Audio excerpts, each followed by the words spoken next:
Good morning. দেখো সকাল সকাল স্নান করছি। আজকে এলো কি দেবশিল্পী বিশ্বকর্মা পূজা। তো স্নান করছে তোমরা সবাই জানো। আমি একটা নতুন স্কুটি লইছি, আর যার কারণে স্কুটিটা পূজা দিতে যেতাম। তো দেখো রেডি উডি হইয়া যে আর কি আমরা এখানে একটা ঠাকুরের ছোট্ট একটা স্থান আছে এখানে। এইখানে একটু ফটে মোমবাতি জ্বালাম, তারপরে যাই ঠাকুর পূজা দেওয়া। তো চলো তোমরা সঙ্গে থাকো, দেখতে থাকো। তো আই গেলাম, চলো আমরা একটা দাদার বাড়িতে পূজা দিতে, বাইকের স্কুটিতে পূজা দিতে। তো ওইখানে আইয়া অলরেডি পূজা টুজা শেষ। দেখো ঠাকুরের মূর্তিটা খুব সুন্দর লাগে দেখতে। আর রায়ের বাবা একদম অঞ্জলি লইয়া আমরা এটা তরাস এটা রয়েছে। আর রায়ও লইছে, আমি লইছি। দেখো ঠাকুরটা দেখলে কি ভালো লাগে, তারা ঠাকুরটা আসলে খুব সুন্দর।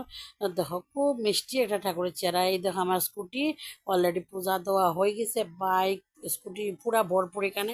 তো দেখো আজকের এই ছোট্ট ভিডিওটা কেমন লাগলো অবশ্যই কমেন্টে জানাই। আর ভালো লাগলে অবশ্যই লাইক কমেন্ট আর সাবস্ক্রাইব করতে ভুলো না বন্ধুরা। চলো এবার